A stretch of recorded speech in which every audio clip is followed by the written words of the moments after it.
అంటే ప్రైవేటు విద్యా విధానంలో అతన్ని మీరు సమర్థించాలి. ఎందుకంటే ఇప్పుడు నారాయణ చైతన్య లాంటి కార్పొరేట్ విద్యాలయాలకు సంబంధించి ధీటుగా కూడా అతనుకు కరీంనగర్లో మరి విద్యా సంస్థలు నెలకొల్పడంగా కూడా విస్తరిస్తున్నాడు. సో సాటి మీరు విద్యా సంస్థల యజమానిగా సమర్థించాలి, కానీ ఎందుకు వ్యతిరేకిస్తున్నారు? లివ్ అండ్ లెట్ లివ్ అండి, బ్రతుకు బ్రతికించు. నేను ఒక వ్యాపారస్తుని. వ్యాపారం అందరిపైన చేస్తే మిగతా వాళ్ళంతా కూడా కాలగర్భంలో కలిసిపోతారు. ఇలా వందల పాఠశాలలు మునిగిపోయినాయి. వందల పాఠశాలలు ఇలా రోడ్డు మీద యజమానులు రోడ్డు మీద తిరుగుతూ ఉన్నారు. ఏదో ఒకటి రెండు పాఠశాలలు, నీ మైండ్ సెట్ నీకు, నా మైండ్ సెట్ నాకు, మొత్తం యొక్క రంగు రూపురేఖలన్నీ కూడా మార్పు ఉంటాయి. చేతిలో ఉన్న గీతలే మార్పు ఉంటాయి. కాబట్టి నా తెలివి నాకు ఉంటుంది. ప్రతి ఒక్కరూ మీ విద్యాలయాల మీద ఏమైనా పడింది? 100% దాదాపు తను పాఠశాల పెట్టడం వల్ల ఒక 300 పాఠశాలలు కాలగర్భంగా వచ్చినాయి. అది ఆర్మూర్లో కావచ్చు, మంచిర్యాల కావచ్చు, ఇలా జగిత్యాల కావచ్చు, ఇలా బైన్సర కావచ్చు, నిర్మల్ల కావచ్చు, ఇలా సుల్తానాబాద్లో కావచ్చు, ఇలా హుజరాబాద్లో కావచ్చు, ఇలా హుస్నాబాద్లో కావచ్చు, ఇలా కరీంనగర్లో కావచ్చు, జగిత్యాల అంటే సిరిసిల్ల అంటే ఏ ఏరియాకైనా ఆయన పాఠశాల పెడతాడు.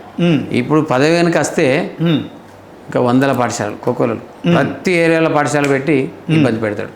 అందులో ఒక టీచర్లను గుంజడం, అందులో ఇంటెలిజెంట్ స్టూడెంట్స్ గుంజడం, పరీక్షలు నిర్వహించి అందులోకి వెళ్ళి టాప్ స్టూడెంట్స్ తీసుకొని వాళ్ళ ద్వారా మళ్ళీ కింది స్టూడెంట్స్ కూడా లాగడం. అట్లా పిఆర్ఓలే ఇప్పుడు మీరు చూస్తున్నారు కదా, ఇలా 4500 మంది ఉద్యోగులు తిరుగుతున్నారు. ఆయన దగ్గర పనిచేసే వాళ్ళంతా కూడా ఓటు అని తిరుగుతున్నారు. చదువు బంద్ చేసి ఓటు అని తిరుగుతున్నారు. అంటే రేపటి నాడు వాళ్ళంతా కూడా రేపు అడ్మిషన్ అని తిరుగుతారు. అంటే మానాలంటి పాఠశాలలు అన్నీ కూడా కాలగర్భంలో కలిసిపోతాయి. ఒకవేళ ఆయన గెలిస్తే మొత్తం కార్పొరేట్ మయమవుతుంది. తల్లిదండ్రులకు కూడా చదువు కొనుక్కునే పరిస్థితి వస్తుంది. మాలాంటి పాఠశాలలు బతకాలంటే అలాంటి వ్యక్తులు వ్యాపారంలోకి చూడాలి. అలాంటి వ్యక్తులు ఇట్లాంటి శాసన మండలికి రాకూడదు.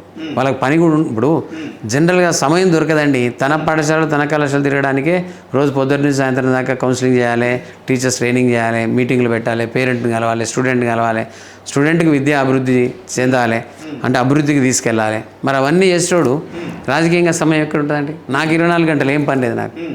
అంటే ఒక చిన్న స్కూల్ హెడ్ మాస్టర్తో నడుపుకుంటే ఇల్లు నాది, ఇళ్ళని వ్యవస్థ కాబట్టి నేను నడుపుకోగలుగుతాను, నేను చూడగలుగుతాను.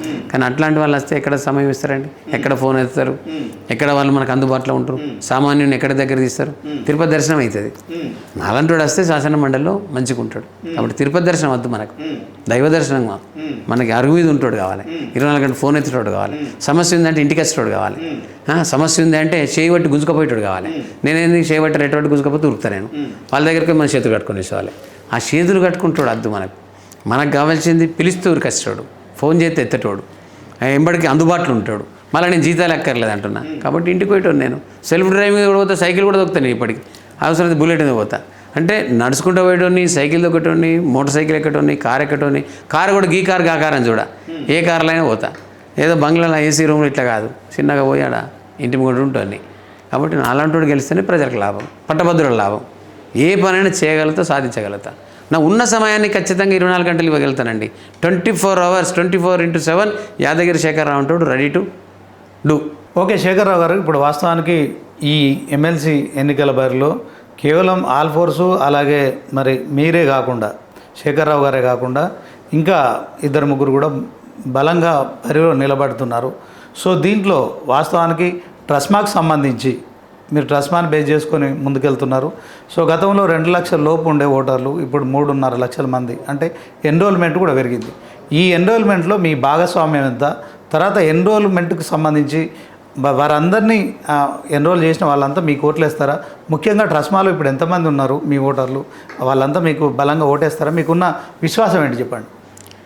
నేను 100% నమ్ముకుంటున్నా. ఎన్నో నెలల నుంచి తిరుగుతున్నా, ఎన్నో ఏళ్ళ నుంచి పనిచేస్తున్నా. వీళ్ళంతా నిన్న మొన్న ఎమ్మెల్సీ కావాలంటారు. నేను 100% ఎక్స్పెక్ట్ చేస్తున్నా. ఖచ్చితంగా గెలుస్తానే ధీమ కూడా ఉంది, నా సపోర్ట్ కూడా ఉంది. చాలామంది నాకు సోషల్ మీడియాలో అక్కడిక్కడ పెడతా ఉన్నారు. నేను మచ్చలేని నాయకుడిని, ఎవరి దగ్గర డబ్బు తీసుకున్నాను కాదు, మచ్చలేని నాయకుడిని. నేను సంఘపరంగా పనిచేసిన 2 రోజులు. ఇప్పుడు రాజకీయ కోణంలో వస్తున్నా, అది కూడా శాసన మండలికి వస్తున్నా. అందులో మేధావులు, కవులు, కళాకారులు రావాలి, ఉన్నతమైన చదువులు చదువుకున్న వాళ్ళు రావాలి. మరి అలాంటి వ్యక్తులు నాకు కొంత పాత్ర ఉన్నది, అలా చేసినటువంటి అనుభవం ఉన్నది. కాబట్టి నాకు ఖచ్చితంగా రాజకీయంలో ఇక్కడక్కడ తిరిగి ఒకటి పనికిరాని పనులు చేసినట్టు కాదు. కాబట్టి నాకు ఒక దృక్పథం ఉన్నది, మానవ సేవనే మాధవ సేవ అని. ఒక దైవత్వం నమ్ముకున్నాను, మానవత్వం ఉన్నాను. కాబట్టి ఎథిక్స్ ఉన్నాయి, వాల్యూస్ ఉన్నాయి. ఎదుటి వాళ్ళని ఎప్పుడు కూడా ఇబ్బంది పెట్టలే, తెలిసి కానీ తెలియక కానీ. వాళ్ళ అవసరం మేరకు నేను వెళ్ళి పనిచేసిన. కాబట్టి అవన్నిటిని నమ్ముకొని వస్తున్నా. ఖచ్చితంగా పట్టభద్రులు కూడా నేను ఇలా హామీ ఇస్తున్నా. మీ సమస్యలు నిరుద్యోగులు కావచ్చు, ఉద్యోగులు కావచ్చు, లాయర్లు కావచ్చు, డాక్టర్లు కావచ్చు, కవులు, రచయితలు, మేధావులందరూ కూడా తెలంగాణ రాష్ట్రంలో ఒక కొత్త పుంతను, కొత్త విషయాన్ని నాందికి తీసుకురావాలని ఆలోచన. నేను కూడా ఒక గొప్ప మనిషిని, ఎమ్మెల్సీ అంటే మనం చనిపోయిన గుర్తుండేటట్టు విధంగా తయారు చేయాలని ముందుకు వస్తున్నా. బతికిన రోజులు యాదగిరి శేఖరరావు ఇట్లా చేసిండు అని నేను ప్రూవ్ చేసుకోవడం కోసం వెళ్తున్నా. కాబట్టి నేను ఏదైతే విషయం ఆలోచిస్తున్నా, ఏ సమస్యనైతే అన్నీ నాయే అనుకుంటాను నేను. మళ్ళీ ఇంకో గమ్మత్ ఏంటంటే, నాకు తెలియకున్నా కానీ, అంటే నాకు చెప్పకున్నా, నాకు తెలిస్తే ఊరికటోని అయ్యో నాకు చెప్పాలి అని ఇగో ఉంటుండే కాదు. అక్కడ ఏదన్నా పరిస్థితి విషమిస్తుంది, ఆ సమస్య తెలుస్తుందంటే వెంటనే ఉరుకుతా నేనే కారు వేసుకొని, పోదాంపా అక్కడ ఏదో ప్రాబ్లం ఉందంటే పోదాంపా అని. కొంతమంది ఏం చేస్తారంటే ఫోన్ చేయాలి, ఫోన్ చేస్తే పోతారు, వెనక ముందు బటాలియన్ పట్టుకుపోతారు. నాకు ఏది అక్కర్లేదు, అవసరం నడుచుకుంటూ పోయినా ఆ సమస్య సాల్వ్ చేస్తా. అంత ఛాలెంజ్ చేస్తున్నా. నేను 100% పట్టభద్రుల పక్షం, 100% పట్టభద్రుల పక్షం. కాబట్టి పట్టభద్రుల పక్షం ఉన్నాం కాబట్టే నేను ఇలా అడుగుతున్నా. ఖచ్చితంగా నేను ఇలా నాకు ఓటు వేస్తే మీ పక్షం, ప్రజల పక్షం.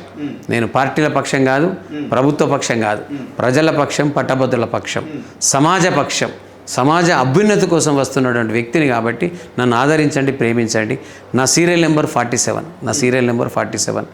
శేఖరరావు గారు, ఇంకొక క్వశ్చన్ మీకు. దీంట్లో 4 జాతీయ పార్టీల నుంచి కాంగ్రెస్ కావచ్చు, బీజేపీ కావచ్చు, బీఎస్పీ, అలాగే ఆల్ ఇండియా ఫార్వర్డ్ బ్లాక్.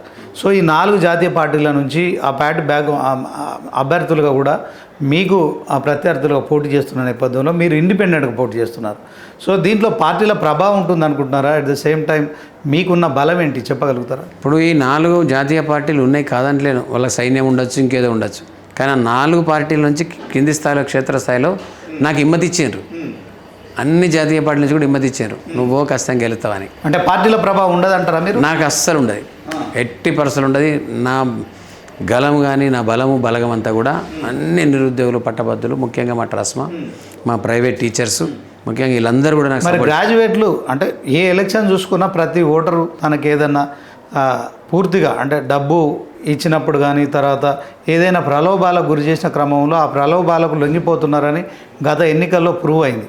ఈ ఎమ్మెల్సీ ఎన్నికల్లో పట్టభద్రులు అందుకు భిన్నంగా ఓటేస్తారని మీకు నమ్మకం ఉందా? ఇక్కడ నేను నాకు బుద్ధి తెలిసిన చూస్తున్నా. సత్యనారాయణ గారు అట్లాంటి పనులు చేయలే, తర్వాత నారదాస్ అన్న అట్లాంటి పనులు చేయాలి, స్వామిగౌడ్ అన్న గెలిచారు, అట్లాంటి పనులు చేయాలి, లాస్ట్కు జీవన్ రెడ్డి గారు కూడా గెలిచారు, అట్లాంటి పనులు చేయాలి. కాబట్టి ఇదంతా తప్పుడు ప్రచారం. పట్టభద్రులు కూడా వాళ్ళ కాన్ఫిడెన్స్ ఉంటే, వాళ్ళకు క్రమశిక్షణ ఉంటుంది. నేను తిరుగుతుంటే కూడా నన్ను ఎవరేం అడుగుతలేరు, సార్ మీలాంటి వాళ్ళు రావాలంటున్నారు. చాలామంది నేను 0 బడ్జెట్ అని తెలుసు.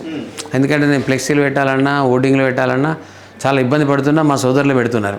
ఇలా ఖర్చు నేను కొంత పెడుతున్నా, మా వాళ్ళంతా కూడా ఖర్చు పెడుతున్నారు. అక్కడక్కడ అనేక రకాలుగా మీటింగ్లు పెడుతున్నారు, సొంతగా డీజిల్ పోసుకొని తిరుగుతున్నారు, అవన్నీ చేస్తున్నారు. ఇవన్నీ అంటే పట్టభద్రులను బదనాం చేయడానికే ఇట్లాంటివన్నీ పుడుతున్నాయి. కానీ గత 4 ఎన్నికల్లో చూసినట్లయితే ఎక్కడ కూడా డబ్బు ప్రాబ్లం లేదు కరీంనగర్ కాన్స్టిట్యూన్సీలో. కాబట్టి అలాంటి ప్రభావం ఖచ్చితంగా తమకు అక్కడికి వచ్చే వ్యక్తికే ఓటేస్తారు, అలాంటి ప్రభావం లేదు. ఖచ్చితంగా నాకు ఓటేస్తాను గ్యారంటీ ఇచ్చారు. ఫోన్లో వస్తూనే నాకు మీరు ఉండరు సార్ అంటారు, పరిచయం చేసుకుంటారు. సార్ మీరు పట్టభద్రులు ఎమ్మెల్సీ అంటే మీకు ఆఫీస్ నుంచి ఫోన్ వచ్చింది, మీ ఇంతకుముందే మీ సోషల్ మీడియాలో చూసినా, మీకు ఓటేస్తా సార్, మీ గొంతు మంచిగా ఉన్నది, మీ ప్రశ్న మంచిగా ఉన్నది, మీ స్వతంత్ర అభ్యర్థి, పార్టీలో అభ్యర్థులు కాదు, మీరు పార్టీల అభ్యర్థులే కాదు, మిమ్మల్ని మీ స్వతంత్ర అభ్యర్థి చూస్తున్నాం, మీలాంటి వాడే ఉండాలని నాకు ఫోన్లు చేస్తున్నారు, మెసేజ్లు కూడా పెడుతున్నారు.